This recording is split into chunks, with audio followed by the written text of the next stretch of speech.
آج کے دور میں میرا اپنا نجی خیال یہ ہے کہ وہ چاہے عرب ممالک ہوں، چاہے پاکستان ہو، چاہے ایران ہو، چاہے جتنے بھی یہ ممالک ہیں، یہ پیور ریلیجیس جنگ نہیں ہے، اسلامی جہاد نہیں ہے، ٹھیک ہے۔ آج تک دنیا میں ابھی تک دو ایسی قومیں ہیں جو مذہبی اعتبار سے زیادہ مضبوط ہیں، یعنی کہ بہت زیادہ قریب ہیں، ان میں سے ایک ہے ایران اور دوسرا ہے اسرائیل۔ مسلمان ممالک آپ دیکھیں گے وہ بہت پیچھے آ چکے ہیں اس معاملے میں، کہ اب وہ کوئی اسلامی جہاد کی بات کریں یا اس کی بات کریں، وہ اس میں ان کا کوئی ایسا اب رہ نہیں گیا ہے۔ اب بات آتی ہے کہ آخر ایران کے لیے یا دنیا کی کسی بھی ملک کے کسی مسلم ملک کے لیے جو انسان کھڑا ہو رہا ہے وہ کھڑا کیوں ہو رہا ہے؟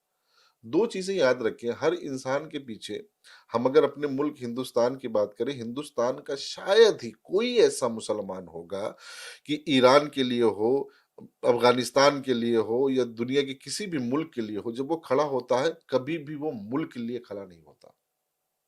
یہ جتنے بھی آج پروٹیسٹ کر رہے ہیں، آپ ان سے اگر آپ پوچھیں گے کہ وہ ایران کے ساتھ ہیں، وہ خامنئی کے ساتھ ہو سکتا ہے کہ ان کو تکلیف ہو رہی ہو، ایک ٹھیک ہے، ایک جو چیزیں نظر آ رہی ہیں، لیکن اگر آپ ملک کی بات کریں گے کہ بھئی ملک کون سا تمہارے لیے بہتر ہے، شاید بات کوئی بھی ایسا انسان نہیں ہوگا جو یہ کہے گا کہ جو ہے ہمیں جو ہندوستان سے زیادہ ایران پسند ہے۔ مسئلہ آتا ہے جذبات کا۔ ہندوستان بر صغیر، یعنی کہ ہندوستان، پاکستان اور بنگلہ دیش، اگر ہم اس کو بر صغیر کی بات کریں تو یہاں کا انسان، مسلمان نہیں، یہاں کا انسان ہی ایموشنل ہے، کیونکہ یہ جس مٹی سے آتا ہے اس مٹی میں جذبات ہیں پوری دنیا کے مقابلے۔ ایون میں تمام مسلم ممالک کی بات کرتا ہوں، ایک ہندوستان کا مسلمان اور ایک عرب کا مسلمان، دونوں میں بڑا فرق ہے، بڑا فرق ہے، اپنی مٹی کو لے کر کے، اپنی تہذیب کو لے کر کے۔ اب ایک بڑی بنیادی بات ہے کہ ہم دعا کرتے ہیں نا، منہا خلقناکم وفیہا نعیدکم ومنہا نخرجکم تارۃ اخری، کس کی بات ہو رہی ہے؟ مٹی کی بات ہو رہی ہے۔ اسی مٹی سے تم کو پیدا کیا، اسی مٹی میں تمہیں چلے جانا ہے، اسی مٹی سے تمہیں ہم پھر 3 بار اسی مٹی کی بات ہو رہی جس سے تم کو بنایا گیا ہے۔ تو مٹی کی محبت تو ہماری فطرت میں ہے، ہر کسی کی فطرت میں ہے، ہر کسی کی فطرت میں ہے مٹی کی محبت۔ تو مٹی کی محبت ہم جذباتی طور پر انسانیت کے ناطے ظلم اور انصاف کے مقابلے میں جب ہم دیکھیں گے تو ہمارے جذبات دنیا میں کسی بھی ملک کے کسی شہری کے ساتھ ہمارے جذبات متعلق ہو سکتے ہیں، ضروری نہیں ہے کہ وہ مسلم ہو۔ ڈزنٹ میٹر، ایسا کچھ نہیں ہے کہ ہندوستان کا مسلمان صرف مسلمانوں کے لیے اس کے جذبات ہوں، امریکہ کے لیے بھی اس کے جذبات ہو سکتے ہیں، ایون اسرائیل کے لیے بھی اس کے جذبات ہو سکتے ہیں، اگر اس کے سامنے کوئی ایسی تصویر آتی ہے کہ کسی ظالم نے اس پر بڑا ظلم کیا ہو اور اسے لگتا ہے یہاں پر ظلم ہو رہا ہو۔ آپ کہتے ہیں نا کہ آپ اس پہ نہیں جا سکتے، ہم نا کہ ہم مائکروسکوپ لے کر کے دیکھیں کہ کون سا، وہ ہمیں لگ رہا ہے کہ اگر ظالم ہے تو ہمارے جذبات نکلتے ہیں، ہمارے جذبات نکلتے ہیں۔ ورنہ ابھی جو ہے پھر بحث کر لی، ابھی جو پروٹیسٹ میں آپ دیکھ رہے ہیں نا، اس میں بڑی بحثیں ہیں، سنی ہے کہ شیعہ ہے کہ وہابی ہے کہ سلفی ہے کہ دیوبندی ہے کہ کون ہے، لیکن ایک جذبات آتا ہے، وہ ہے کیا کہتے ہیں، ہیومینٹی بیس پر، ہیومینٹیرین گراؤنڈ پر، تو اس کے لیے لوگ نکلتے ہیں۔ مٹی کی جو چیز ہے نا، مٹی کی محبت، ابھی آپ نے کہا تھا کہ سعودی کے کوئی گرینڈ امام نے جی جو ہے نا وہ جیوگرافی کی بات کی ہے۔ جیوگرافی کی بات ہو سکتی ہے، کیوں نہیں ہو سکتی؟ کیونکہ آج واقعی میں دنیا جو ہے نا وہ خطوں میں بٹی ہوئی ہے، اور جب خطے میں آپ بٹے ہوئے ہیں تو آپ اس خطے سے محبت، اس کی حفاظت، آپ گھر کی چار دیواری کرتے ہیں نا بھائی، آپ گھر بناتے ہیں، دیوار بناتے ہیں، اس کو کھڑی کرتے ہیں، دوسروں سے جدا کرتے ہیں۔ یہ ایک اور بہت امپورٹنٹ سوال بنتا ہے اپنے آپ میں، کیونکہ بر صغیر میں خاص طور پہ ہندوستان، پاکستان اور اردو بولنے والے جو لوگ ہیں ان کے بیچ ایک بہت زیادہ جو اثر رہا ہے وہ علامہ اقبال کا رہا ہے، اور علامہ اقبال کی جو سوچ ہے وہ ایک طریقے سے جو پڑھا لکھا مسلمان ہے، علی گڑھ کا، جامعہ کا، وہ اسے فالو کرتا ہے۔ ان کی جیسے آپ دیکھیے کہ انہوں نے کہا کہ چین و عرب ہمارا، ہندوستان ہمارا، اور مسلم ہے ہم، وطن ہے سارا جہاں ہمارا ہے۔ پھر وطنیت میں انہوں نے کہا کہ ان تازہ خداؤں میں بڑا سب سے وطن ہے۔ تو وہ وطن کو خارج کرتے ہیں، ان کا کہنا ہے جغرافیکل باؤنڈریز اسلام کا ہی حصہ نہیں ہے، اور اس سے بہت زیادہ کہیں نہ کہیں متاثر ہے بر صغیر کا اردو بولنے والا مسلمان۔ تو کیا سچ میں ایسا ہے کہ نیشنلزم جسے ہم بولتے ہیں جغرافیکل باؤنڈریز میں جو بندھا ہوا ہے، جبکہ اس کے برعکس جیسا کہ میں نے ابھی کہا گرینڈ مفتی سعودی عرب کے ابھی بیان دیتے ہیں اور کہتے ہیں کہ ہمارے جو فوج ہے وہ بارڈرز پر سیکیور کر رہی ہے. بارڈر کا مطلب ہی جغرافیکل باؤنڈری ہے. یہ بھی آپس میں ایک تضاد پیدا ہوتا ہے. تو یہ کیا علامہ اقبال صحیح سمجھ رہے تھے یا ان کی بات ہی کو صحیح نہیں سمجھا گیا ہے؟ کیا ہے، کیا جغرافیکل باؤنڈریز اسلام کے خلاف ہیں؟ نہیں، جیوگرافیکل باؤنڈریز اسلام کے خلاف بالکل نہیں ہے. آپ دیکھیں اصل میں کیا ہے نا کہ اسلامی ریاست یا اسلامی حکومت کا جو کانسیپٹ ہے وہ کیا اس میں ملک نہیں رہے ہیں. مدینے کی ریاست بنی، دارالخلافت بنے، جگہ بنی، جیوگرافیکل باؤنڈریز آئی ہیں. اصل وہ ہے کہ انصاف باؤنڈری میں نہیں ہے. جو اصل ہے انصاف باؤنڈری میں نہیں ہے، محبت باؤنڈری میں نہیں ہے، جذبات باؤنڈری میں نہیں ہے. ان باؤنڈری کا تعلق جو ہے نا وہ فزیکل ہے. جیسے آپ گھر بناتے ہیں تو گھر کی چار دیواری کھڑی کرتے ہیں. آپ کوئی قلعہ بناتے ہیں تو قلعے کی چار دیواری کھڑی کرتے ہیں، ٹھیک ہے نا، اس کی حفاظت کے لیے، نہ کہ کسی کے اوپر ظلم کرنے. پورا جو میں نے اسلامی ریاست یا اسلام یا اس کو سمجھا ہے وہ صرف دو چیزوں کی بات کرتا. آپ انصاف کرو، ظلم نہ کرو، اور انصاف کی تبلیغ کرو، اور ظلم کو روکنے کے جتنے بھی آپ کو پریاس ہو سکتے ہیں یہ آپ کو کرنے ہیں، یہ آپ کو کرنا ہوگا. اب آپ دیکھیں کہ نیشنلزم کی بات تو آئے گی. آپ جس ملک میں رہتے ہیں، مثال کے طور پر سب سے بڑا دو کانسیپٹ ایسے ہیں جس کی وجہ سے کچھ مسلمان بھی کنفیوز ہیں اور مسلمانوں کو کنفیوز کی نظروں سے دیکھا بھی جاتا ہے. 700-800 سال تک یہاں ہندوستان پر مسلمان کی حکومت رہی، ٹھیک ہے، وہ مسلمان تھا حاکم، اسلامی حکومت نہیں تھی. یہ بات سمجھنی بہت ضروری ہے. یعنی کہ حاکم جو ہے نا وہ کوئی بھی ریلیجن کا ہو سکتا ہے. وہ حکومت کی بات ہے، وہ آئے، لڑے جھگڑے ایک دوسرے سے جو ہے نا وہ آگے بڑھ جانے کی انہوں نے کوشش کی. کوئی ہارا کوئی جیتا، آج یہ تھے کل وہ ہو گئے، کل وہ تھے آج یہ ہو گئے. اب اگر ہم آج بیٹھ کر یہ کہ 800 سال تک ہم نے حکومت نہیں کی بھائی، وہ اسلامی حکومت نہیں تھی، ان کے کام اسلامی نہیں تھے، یا یہ کہے کہ وہ اسلام کی پرچار بھئی جو حاکم ہے وہ حاکم ہے، کہیں پر وہ ظالم بھی ہے، کہیں پر وہ جبر بھی کر رہا ہے، وہیں اس کے اپنے تقاضے ہیں. اسلامی حکومت وہ صرف امام حسن تک تھی. ایون اس کے بعد یا عباسی دور آیا، فاطمی دور آیا، یہ سب اسلامی نہیں تھے، مسلمانوں کے تھے. ہاں کچھ اچھے ہو سکتے ہیں، جیسے مثال کے طور ہندوستان میں ہی ہو سکتے ہیں کچھ مسلم بادشاہ اچھے رہے ہو، کچھ ہندو بادشاہ اچھے رہے ہو، کچھ ہندو شاسک برے رہے ہو، مسلم شاسک برے رہے ہو. ان کا معاملہ شاسن سے ہے، اسلام سے نہیں ہے. ایک بات یہ بہت ضروری. دوسری بات، ہم کہتے ہیں کہ یار مسلمان تو مکہ مدینہ کو مانتے ہیں، ہندوستان کو اچھا نہیں مانتے. مکہ مدینہ کو افضل مانتے ہیں. مکہ مدینہ جو ہے وہ ہندوستان سے بھی بہتر ہے. مکہ اور مدینہ شہر کبھی بھی کسی وطن سے بہتر نہیں رہا. مکہ اور مدینہ ہمارے لیے افضل اس لیے ہے کیونکہ مدینے میں ہمارے نبی ہیں، مکے میں خانہ کعبہ ہے. یہی نبی اگر مدینے کے علاوہ ہندوستان میں ہو تو سیم وہی جذبات، سیم وہی محبت اس کے لیے بھی ہوں، علاوہ اس کے کہ ہم اس مٹی سے ہیں، کسی بھی ملک میں ہو، ٹھیک ہے نا. جیسے اس کو کہتے ہیں نا کہ انسان کے اندر کے جذبات، کہ ہم جذباتی طور پر کس سے منسلک ہیں. اور وہی جو ہم نے پہلی بات کہی کہ مٹی جو ہے، مٹی سے محبت انسان کی فطرت ہے، اور اگر اس فطرت سے انسان غافل ہو جائے تو سمجھ لیجئے کہ وہ کہیں نہ کہیں اپنی جڑوں سے ٹوٹ رہا ہے. آپ اس کو تیسری مثال سے آپ اس کو سمجھیں. کسی بھی قوم کا، کسی بھی ملک کا سب سے بڑا سرمایہ کیا ہے؟ سب سے بڑا ایسٹ کیا ہے؟ اس کا دھروہر دھن کیا ہے؟ وہ ہے اس کی روایتیں. ہندوستان کی مسلمانوں کی جو روایتیں ہیں، ان کی جو تہذیب ہے، ان کا جو کلچر ہے، اس کو لیجئے اور عرب ممالک کے کلچر کو لیجئے، بہت سارے معاملات میں زمین آسمان کا فرق ہے. کیوں؟ کلچر ہمارے یہاں مٹی کی ہے. ہم جس مٹی سے نکلے ہیں نا، اس مٹی کا کلچر ہمارے وجود میں. اچھا ہم مٹی سے تو بنے ہیں نا، مٹی ہی سے تو بنے ہیں یار. جس مٹی سے بنے ہو اسی مٹی پہ تم سجدہ بھی کر رہے ہو. عبادت سب سے بڑی چیز ہے ایک مومن کے لیے. اللہ کی عبادت سب سے بڑی چیز ہے نا. اور اس کے لیے سجدے کے لیے جو زمین چنتا ہے، وہ زمین کیا مٹی ہے نا، اور مٹی یہی کہ ہم چن رہے ہیں نا. ورنہ ہم کو عبادت کے لیے پھر مدینہ جانا چاہیے کہ اس کے علاوہ ہماری عبادت ہی نہیں ہوگی، مکہ جانا چاہیے، وہاں پہ عبادت ہی نہیں ہوگی. لیکن تو ملک کا کانسیپٹ ہمیشہ ہر ملک کے لیے، اور خاص طور سے میں ہندوستان کے مسلمانوں کی بات کرتا ہوں، اور مسلمان نہیں، ہندوستان میں بسنے والا ہر ناگرک، کوئی ہی ایسا شاید میری نظروں میں نہیں، شاید کوئی ایسا ہوگا جس سے لگے کہ مجھے اس مٹی سے محبت نہیں ہے.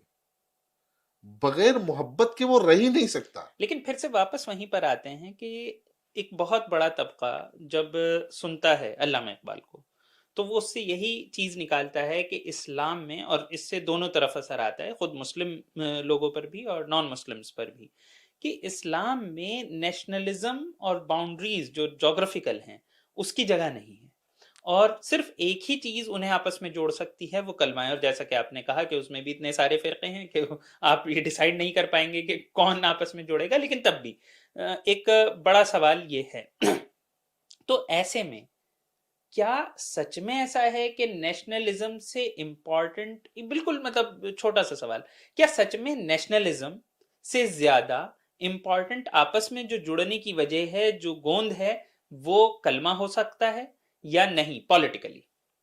نہیں، آپ کو میں نے جسے عرض کیا، کلمے کی باؤنڈری نہیں ہے، کلمے کی باؤنڈری نہیں ہے. نہیں پولیٹیکل ہے وہ، میں وہی میں کہوں، کلمے کی باؤنڈری نہیں ہے. وہ کلمہ ہندوستان میں پڑھا جا رہا ہو، ایران میں پڑھا جا رہا ہو، عرب میں پڑھا جا رہا ہو، دنیا کے کسی خطے میں پڑھا جا رہا ہو، کلمے کی کوئی باؤنڈری نہیں ہے. ٹھیک ہے نا؟ انسان کی باؤنڈری ہے، یہ ریالٹی ہے. کلمہ پڑھنے والے کی باؤنڈری ہے، وہ ایک گھر میں رہتا ہے، ایک ملک میں رہتا ہے، ایک وطن میں رہتا ہے، اس کا پریوار ہے، اس کا پڑوس ہے. یہ حقیقت ہے، آپ اس سے انکار نہیں کر سکتے. تو وہ جو علامہ اقبال صاحب نے کہا، جو مجھے سمجھ میں آ رہا ہے، جو مجھے سمجھ میں آ رہا ہے کہ کلمے کی باؤنڈری نہیں ہے، اور صرف اسلامی کلمے کی نہیں، دنیا میں جو لوگ جس چیز کو بھی مانتے ہوں اس کی کوئی باؤنڈری نہیں ہے. جیسے محبت کی کوئی باؤنڈری ہے، جذبات کی کوئی باؤنڈری ہے.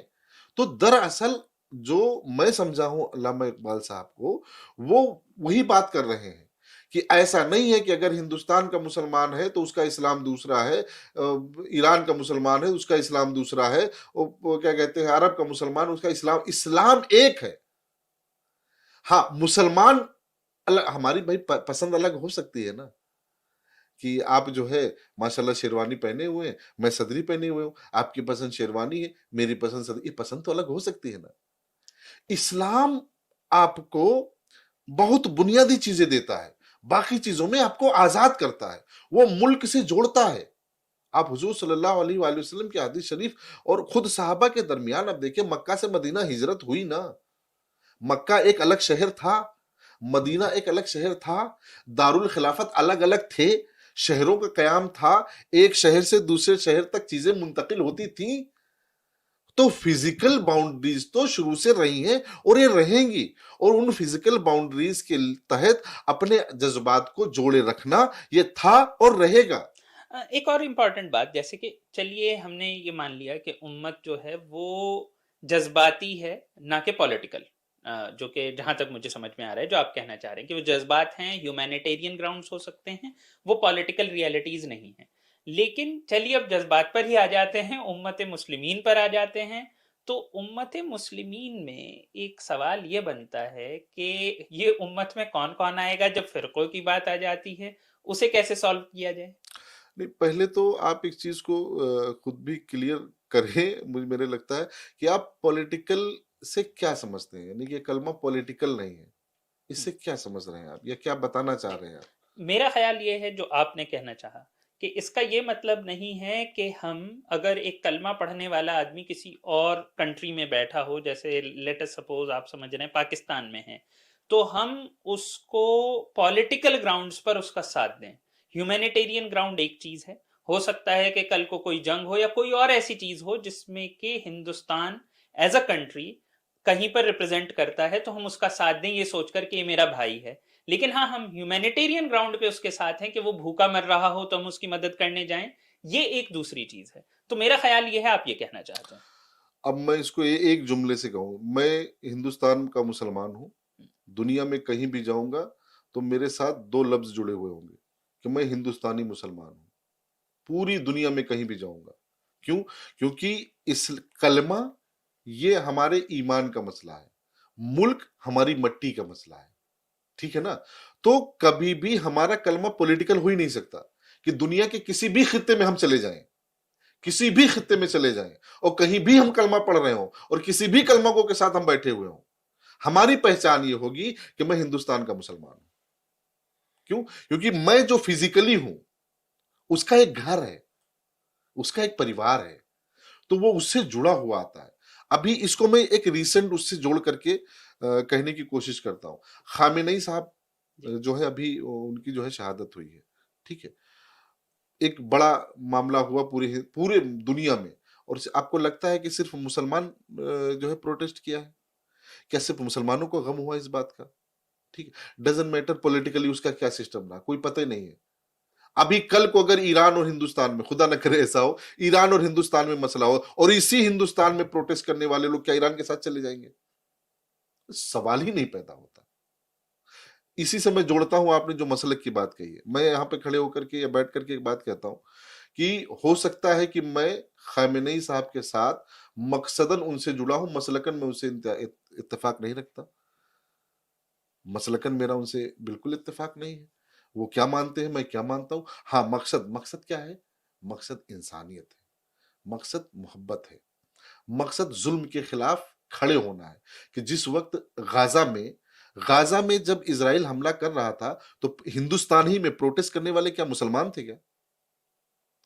کتنے ہمارے کیا کہتے ہیں ہندو بھائی پروٹیسٹ کر رہے تھے، لکھ رہے تھے، بول رہے تھے، میڈیا میں باتیں چل رہی تھی۔ تو جذبات کا دھرم نہیں ہے، انسانیت جو ہے اس کا دھرم نہیں ہے، وہ انصاف کی بات کرتا ہے۔ اب اس کو آپ اپنے حساب سے انٹرپریٹ کر کے دیکھیے کہ ہم کلمے کو پولیٹیکل ماننے کی بات کر رہے ہیں یا کلمے کو ہم جو ہے نا وہ انسانیت کی بات کر رہے ہیں۔ فزیکل حقیقت ہے اور کلمے کی باؤنڈری نہیں، یعنی کہ انصاف کی باؤنڈری نہیں ہے۔ کلمہ کیا ہے؟ حق ہے۔ کلمہ ہم نے پڑھا کہ ہم نے چلیے ہمارا کلمہ ہوا لا الہ الا اللہ محمد الرسول اللہ، ہم نے اللہ کو مانا، رسول اللہ کو مانا۔ اللہ اور رسول کو ماننا کیا ہے؟ اللہ اور رسول کا ماننا یہ ہے کہ اللہ اور رسول نے دنیا میں ایک نظام دیا کہ انصاف قائم کرو، انصاف قائم کرو، انصاف دنیا میں کہیں بھی، وہ کلمہ ہے۔ بہت بہت شکریہ آپ کا۔ یہ تھے عبد المعید اظہری صاحب، اور انہوں نے بہت اچھے سے سمجھانے کی کوشش کی بہت کم وقت میں کہ کس طریقے سے امت کا جو کانسیپٹ ہے وہ کئی بار مس انٹرپریٹ بھی ہو رہا ہے اور کئی بار اسے لوگ غلط بھی سمجھ رہے ہیں، اور وہ کتنا ضروری ہے انسانیت کے لیے، اور اس کی باؤنڈریز کس طریقے سے صرف ایک دین مذہب تک نہیں ہیں، اس کے باہر بھی جاتی ہیں۔ فی الحال میں ثاقب سلیم آپ سے اجازت چاہوں گا۔ دین اور دنیا کے اس ایپیسوڈ میں اتنا ہی۔ خدا حافظ۔